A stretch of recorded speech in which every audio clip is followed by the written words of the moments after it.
चलिए बातें सही बंद कीजिएगा। जिनका भी नहीं हुआ वो ध्यान दे लो। आसान क्वेश्चन ये भी है, आसान मतलब बहुत आसान है। ऐसे देखिए जितना सिखाया आपको फिर से एक बार रिवाइज करवा दी इस चैप्टर का अमेंडमेंट जो टर्म था जिसमें आप लोग गलती करते थे या गलती किए होंगे। देखिए यहाँ से ये क्वेश्चन भी आसान है। आपको कह रहा है कि ए बी प्रूफ करना है, हाफ है किसके पेरीमीटर ऑफ एडी के, दोनों में कौन सा पार्ट कॉम्प्लेक्स, राइट या लेफ्ट? Left part. तो taking coefficient LHS, left hand side में क्या, half of what, perimeter of what, triangle AD। चलो बात नहीं, राइट साइड, ठीक है।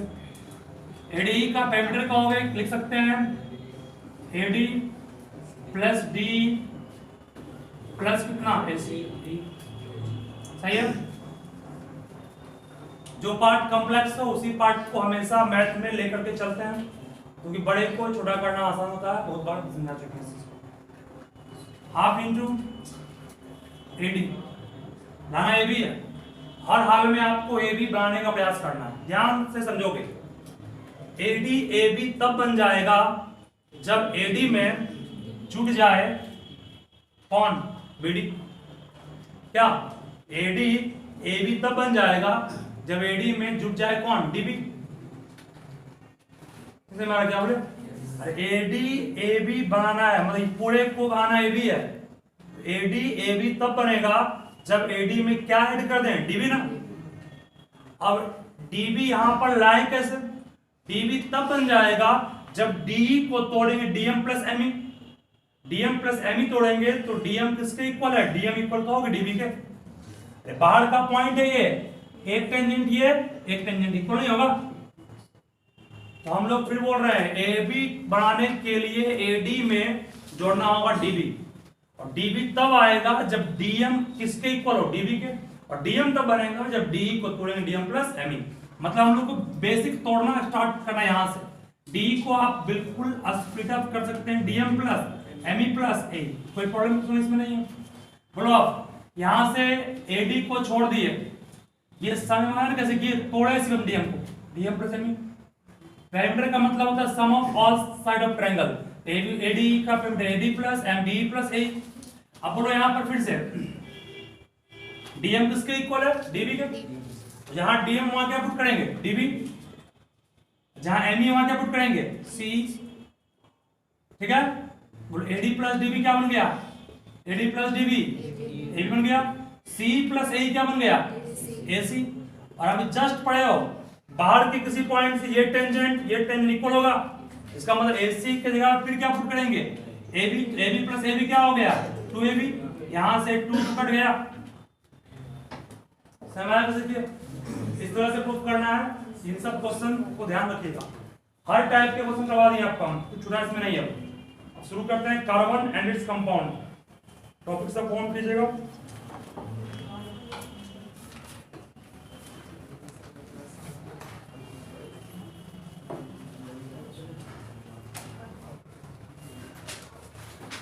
Carbon and its compound.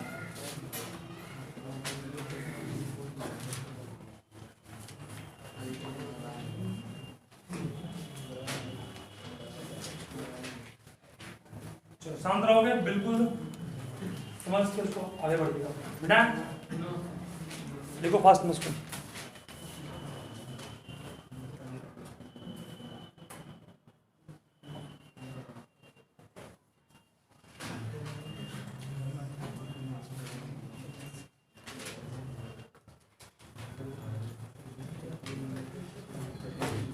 हो गया ना। सीख गए हो तो घर में थोड़ा अपना भी दिमाग लगाइए, ना सीखिए।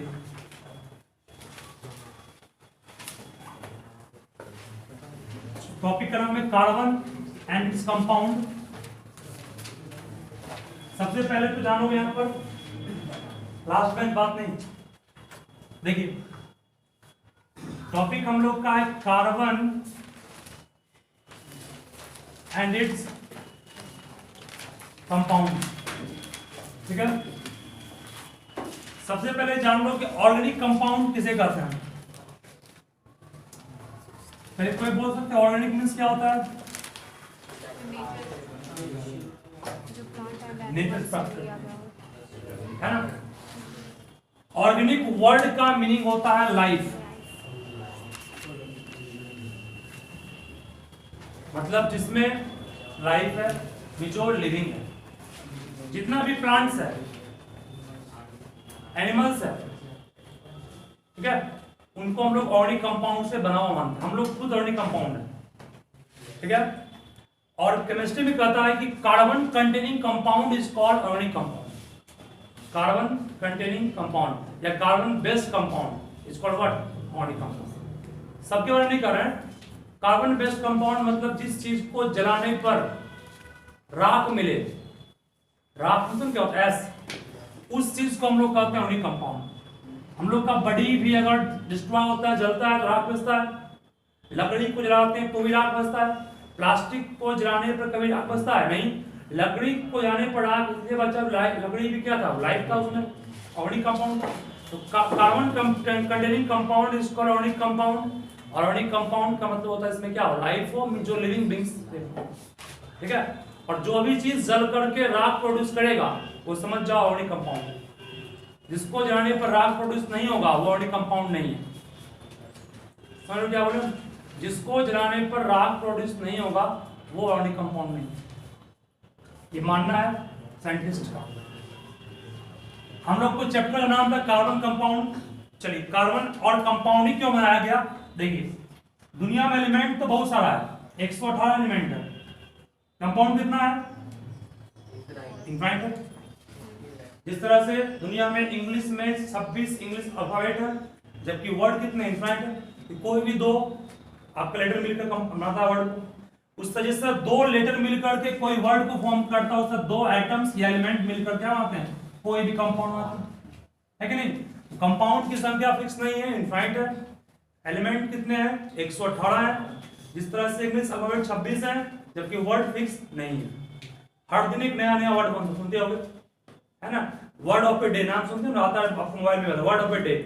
हर दिन एक नया नया वर्ड आपका बन सकता है, ठीक है, बनाता भी इतना। तो आपका यहाँ पर इस तरह से हम लोग आर्गुमेंट दिए कि जिस तरह से आपका वर्ड इनफाइनाइट है जो बना है लेटर से, उस तरह से कंपाउंड भी इनफाइनाइट है जो बना है किससे? चलो हो गया। 118 एलिमेंट में सबसे large number of compound form करने वाला जो एलिमेंट है वो आपका कौन है? कार्बन का। 118 एलिमेंट है। अब मैं पूछूं सबसे अधिक वर्ड फॉर्म करने वाला लेटर कौन सा है? ये पता किसको नहीं है? सही पता हमको भी नहीं है। मान लो ए बी हो सकता है। मतलब कि यहाँ पर ये बोलना चाह रहे हैं कि कंपाउंड एलिमेंट बहुत सारे हैं। हाइड्रोजन भी है, हीलियम भी है, लिथियम भी है, कार्बन भी है, ऑक्सीजन भी है, बहुत सारे एलिमेंट, 118 एलिमेंट्स हैं। लेकिन उन सबों में सबसे अधिक कंपाउंड जो फॉर्म कर सकता है वो कार्बन है। तो कार्बन अधिक से अधिक कंपाउंड फॉर्म क्यों कर सकता है? क्या कारण है? इसका कारण ये है कि इसके पास दो इंपॉर्टेंट प्रॉपर्टी है। दो इंपॉर्टेंट प्रॉपर्टी कौन कौन सी है?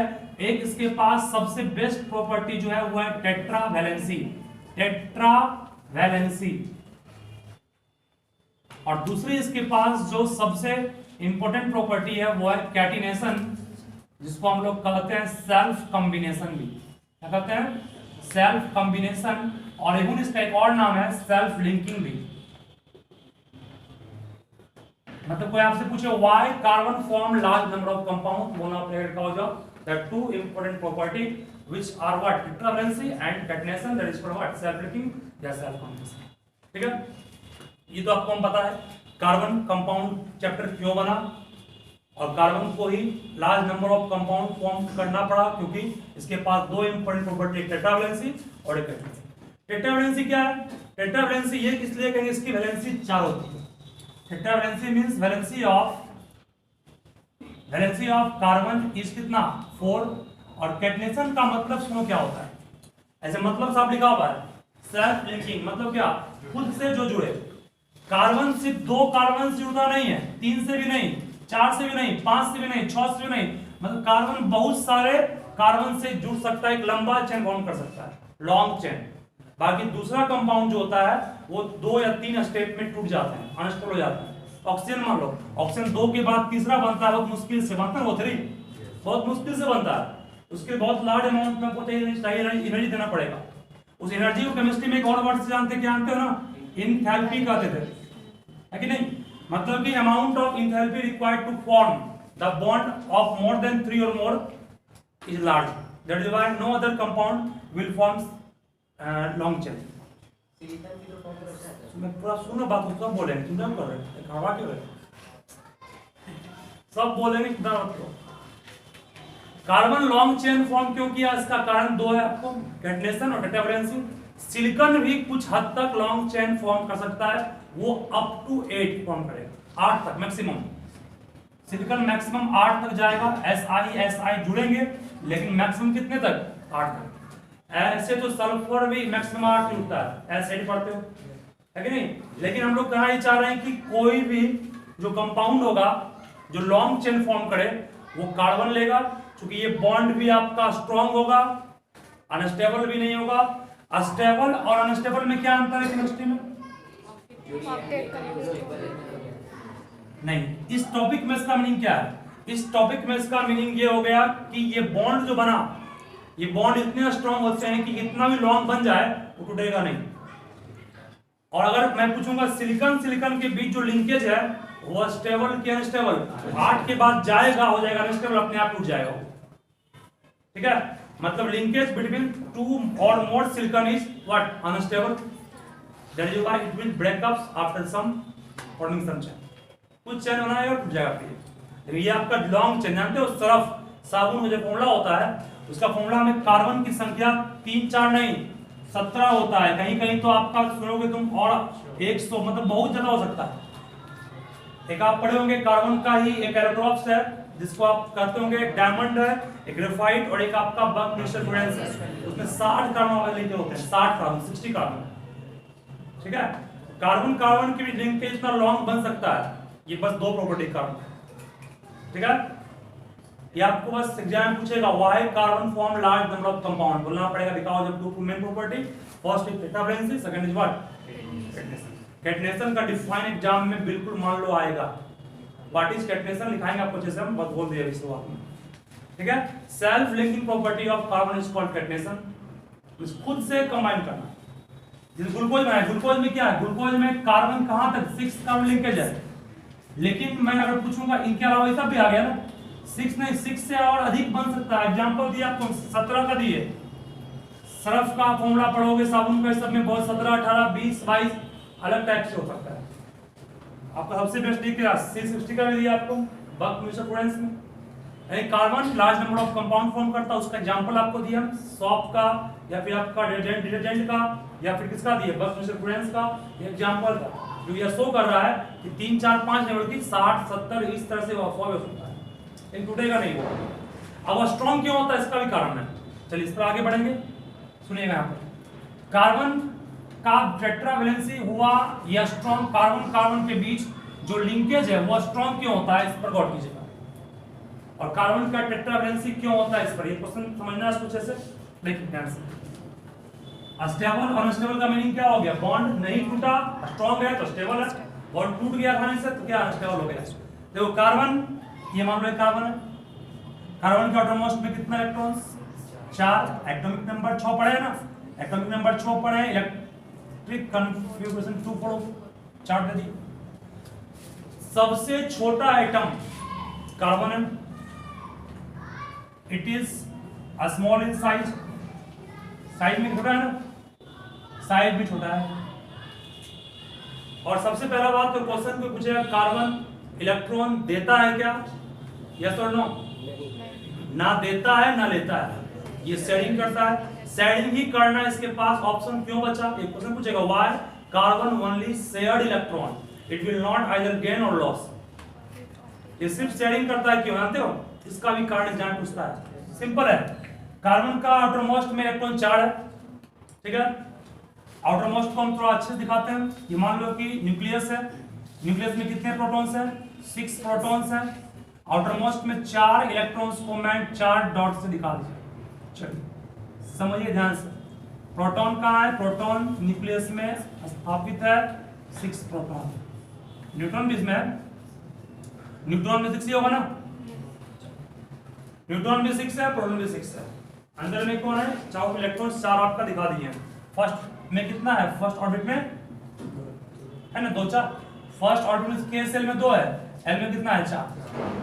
क्वेश्चन क्या है? कार्बन इलेक्ट्रॉन को ना देगा ना लेगा, क्यों? ध्यान सुनो इसको। देखिए, जब इसको 4 इलेक्ट्रॉन कोई देने जाएगा, मान लो 4 इलेक्ट्रॉन इसको कोई देने जा रहा है, 1 2 3 4, कोई देगा, कौन इसको देगा? मेटल ना, देने वाला हमेशा होता मेटल। 4 इलेक्ट्रॉन जब देगा तो बोलिए 4 इलेक्ट्रॉन पहले से ही है, 4 और जा रहा है। आप क्लास 10th में ही पढ़े हैं, फर्स्ट चैप्टर फिजिक्स में, F is directly proportional to product of charges, पढ़े ना? इलेक्ट्रोस्टैटिक में पढ़ाए थे आपको कूलम्ब लॉ में।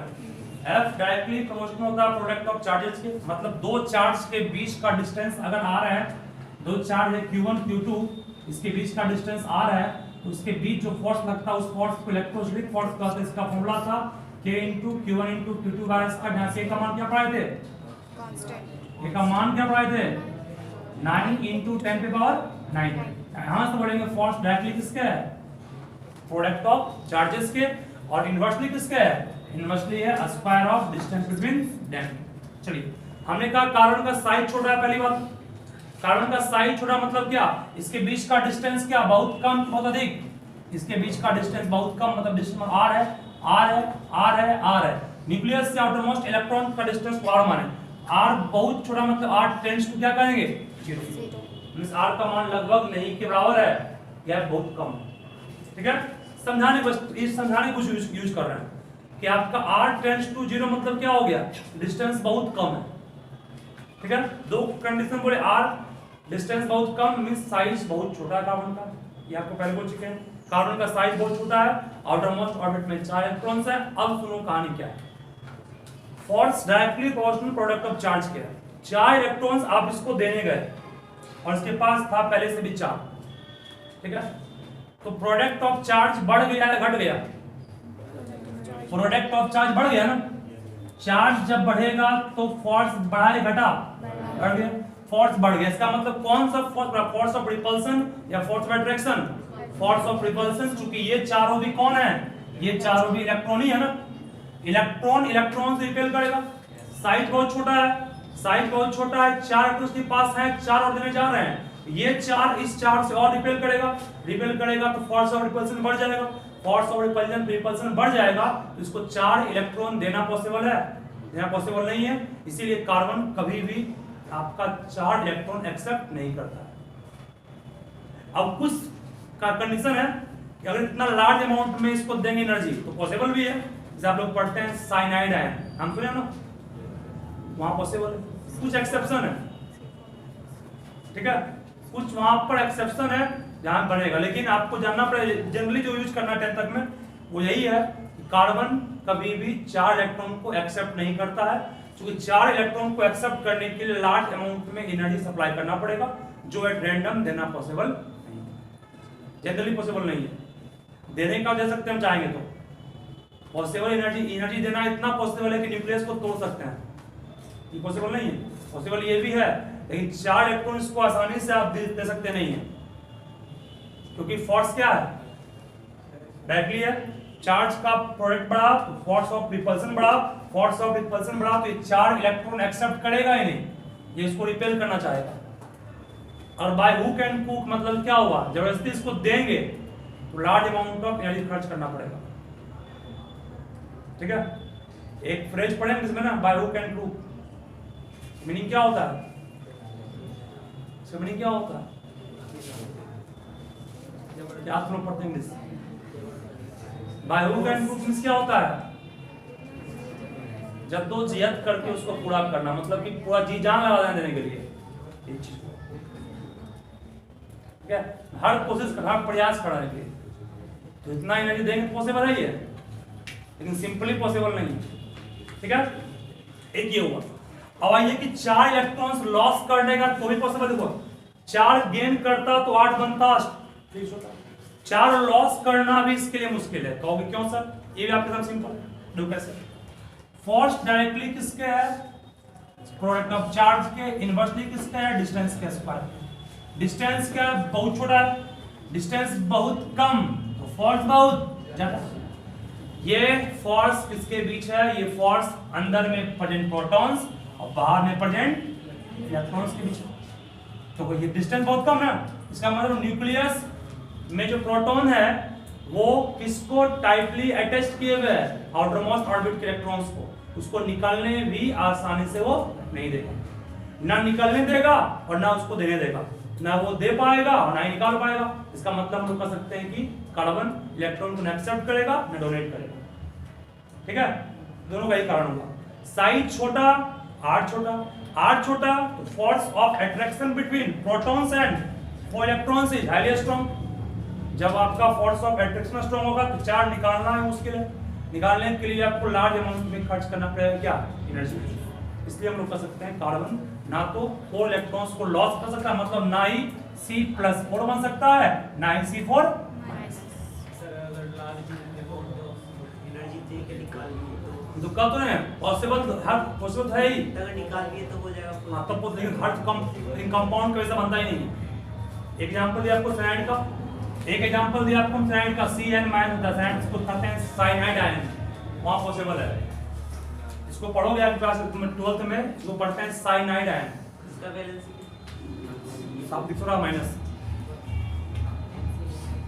ठीक है, यहाँ पॉसिबल है लेकिन जनरली पॉसिबल नहीं है, सिंपल वे में पॉसिबल नहीं है। मतलब कोई क्या तुम कोई रिएक्शन को जाते हो करवाने के लिए, क्या चूल्हा तक नहीं जाते हो? रिएक्शन का वारन है, हिट देंगे उसको, इतना तो हो जाएगा।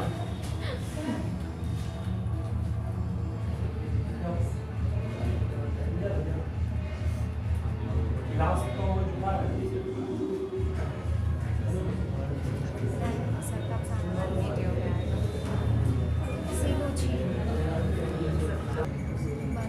बंद कर दी थी। Why carbon form large number of compound? Why carbon form large number of compound? पहला हो गया, फिर सेकंड लिखोगे what is catenation? What is catenation? CATENATION। बहुत इंपॉर्टेंट क्वेश्चन ये है, इसको आप हाईलाइट कर लीजिएगा। और तीसरा why carbon does not losses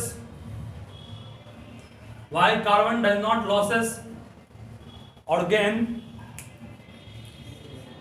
अभी क्यों बहुत मुगल था क्या हुआ मैथ गलत। why carbon does not losses or gain 4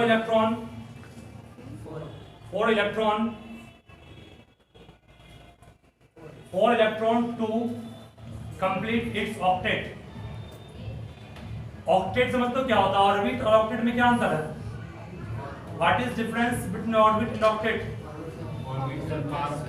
orbit मतलब वह सेल में घूम रहा है, ऑक्टेट मतलब वैसा सेल जिसमें इलेक्ट्रॉन 8 है, उसको ऑक्टेट कहते हैं। हो गया था क्लियर? चलो बात नहीं, देखो बात नहीं। कैटेनेशन का डिफाइन सब कुछ भी कर लोगे। हम बोल दिए आपको self linking property of carbon with itself to form long chain is called what? Catenation. Tetravalency means valency of carbon is called tetravalency. 3 question दिखाए आपको, उसके अलावा शांत रहोगे। उसके बाद है occurrence of carbon. Next topic occurrence of carbon. Carbon 2 state में पाया जाता है, आपको पढ़ाए होंगे हम क्लास 9 में भी। एक होता है फ्री स्टेट और एक होता है कॉम्बाइंड स्टेट, पढ़े हो ना? फ्री स्टेट का कोई एक और नाम दे सकते हो?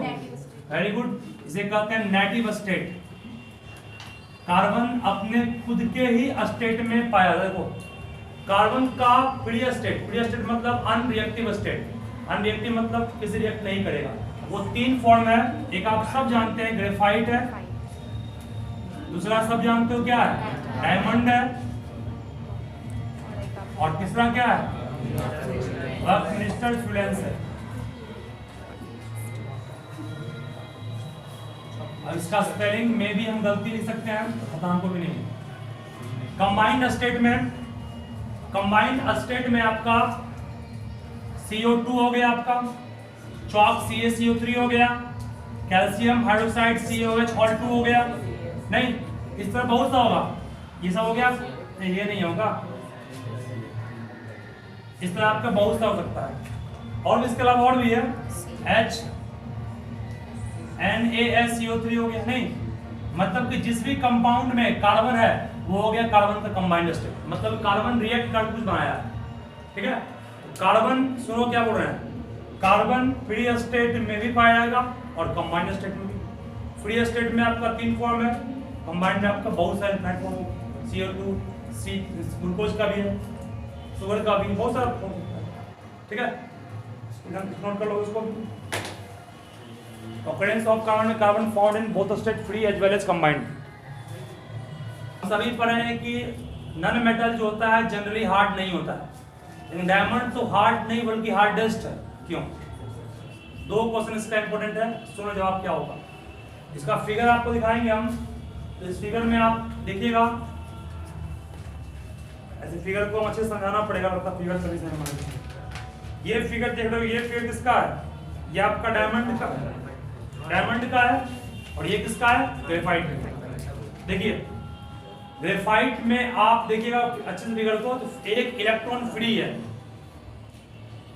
देखो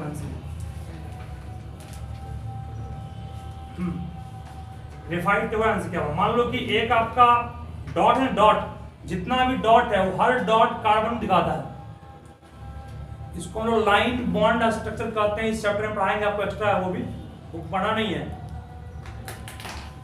इसे मान लो तुम समझोगे, शायद को पता पढ़ाया भी है। CH4 यहाँ पर है, CH4 में कार्बन ये है, कार्बन को कार्बन ना लिखकर सिर्फ डॉट देते हैं, क्या पढ़ाएं क्या इसको? डॉट नहीं पढ़े हो, कोई बात नहीं। एक यहाँ पर, एक यहाँ पर, एक यहाँ पर, एक यहाँ, ये डॉट है ना, ये डॉट आपको बता रहा है कार्बन है, और इस तरह का लाइन जो है वो बॉन्ड दिखाता है, बॉन्ड में सिंगल बॉन्ड। और जितना इंड फ्री इसका है, फ्री इंड मतलब ये इंड फ्री है ना, फ्री इंड मतलब यहाँ पे क्या होगा? H होगा, चार्ज हो गया, बीच में कौन है? बीच में कार्बन हो गया। ये समझाने में बोले आपको, लेकिन सिर्फ CH4 दिखाना, बस डॉट दीजिए, कार्बन हो गया। ये लाइन बॉन्ड दिखाना, single bond, single bond, single bond, single bond, सिखाएंगे अच्छे से हम, अभी ग्राफ सिखा दिया आपको। इसे कहते हैं बॉन्ड लाइन स्ट्रक्चर। एक आप पढ़े लुईस डॉट स्ट्रक्चर, उसमें कार्बन को कार्बन लिखते हैं C, वहां इलेक्ट्रॉन को डॉट दिखाते थे, यहाँ इलेक्ट्रॉन को डॉट दिखाएंगे नहीं, यहाँ एलिमेंट को दिखाना है डॉट से और बॉन्ड को लाइन से दिखाना है इस तरह से, ठीक है। मान लो मैं पूछूंगा इस कंपाउंड में कितने कार्बन है, बोलो कुछ देखकर, सिर्फ फिगर देखकर। 3 कार्बन है, 3 वर्टेक्स है, एक वर्टेक्स ये है, एक वर्टेक्स यहाँ पर, एक वर्टेक्स यहाँ, जितना वर्टेक्स उतना कार्बन फिक्स है, ठीक है। इसे कहते हैं लाइन बॉन्ड स्ट्रक्चर। आपको 10th में नहीं पढ़ना ये, फिर बहुत सारा स्टैंडर्ड बुक लिखता है इस चीज को। चलिए अगर मैं यहाँ पर इस तरह कर, इसका मतलब क्या हुआ? डबल बॉन्ड हो गया, ठीक है ना, डबल बॉन्ड दिखा देगा वो, मतलब जहां भी डॉट समझ जाओ कार्बन, लाइन सिंगल बॉन्ड, जो इंड फ्री है वहां कुछ नहीं मतलब क्या H है, जो इंड फ्री है वहां कुछ नहीं मतलब क्या H। इसका एक सिंपल वे में समझो क्या होता है, दोस्त बनाते फॉर्मूला ही, कार्बन 3 है ना, कार्बन 3, हर कार्बन के पास कितने दांत हैं? 4 दांत है। दांत 4 कैसे है? कार्बन का बैलेंस इलेक्ट्रॉन 4 है ना, एक दांत ये इसका होगा, एक दांत यहाँ खाली, एक दांत यहाँ खाली, एक दांत यहाँ, 4 दांत खाली इसका। चारों दांत में एक एक चीज डालना पड़ेगा। देखिए एक दांत यहाँ गया, 2, 3 मतलब फ्री, मतलब यहाँ पर कितना H छिपा हुआ है बोलो तो? 2 तो लिंक अप कर गया ना, 2H बचा गया, मतलब कि समझ जाओ ये कार्बन का 2H यहाँ है। चलिए सिंगल बॉन्ड दे दिए, फिर यहाँ कार्बन फिर दिए, यहाँ भी कितने H होंगे? 2H होंगे, एक ऊपर एक नीचे, और ये फ्री एंड यहाँ पर क्या हो गया? H। समझ में आया? फिर एक सिंगल बॉन्ड यहाँ देंगे, दिए, फिर ये डॉट, डॉट मींस क्या? C, कितने इलेक्ट्रॉन्स, कितने H? एक H, 2H, एक H ऊपर, एक H नीचे, ये फ्री है। इस कंपाउंड का फॉर्मूला क्या हो गया? C3H कितना 8, इसे कहेंगे प्रोपेन। समझ में आया क्या बोले? मतलब कि इसे कहते हैं हम लोग क्या बोलते हैं, line dot structure. Line dot structure, line dot पर जब डॉट रहेगा लाइन बाद कुछ नहीं रहेगा, इसको लाइन डॉट स्ट्रक्चर कहते हैं। इसी स्ट्रक्चर को आपके बुक में दिखाया है, ये है ना फिगर, ये वही लाइन डॉट स्ट्रक्चर, ये भी है और पीछे ये भी है। इसको हम समझाएंगे अच्छे से कल, आज पॉसिबल नहीं है ये, ठीक है। सब नोट करो इसको अच्छे से, इसका यूज हम आगे करेंगे। तुम आगे पढ़ोगे बेंजीन, क्लास 9 में को पढ़ाया था, बेंजीन का सिंबल ही है। बोले यहाँ पर कितना वर्टेक्स है, 6 वर्टेक्स है, मतलब कार्बन 6 है। Double bond single bond, double bond तुमने इसमें दिए थे, सब पर काम करेंगे। इससे लाइन बॉन्ड स्ट्रक्चर कहेंगे, इस पर काम करेंगे लोग अच्छे से। और वर्टेक्स मतलब क्या होगा, कार्बन होगा। वर्टेक्स में जितना दांत बच गया वहां उतना है, समझ जाओगे, होगा छिपा हुआ होगा, ठीक है। चलो खड़ा हो तुम जी, लिखे इसको, पेन मांगा हमसे,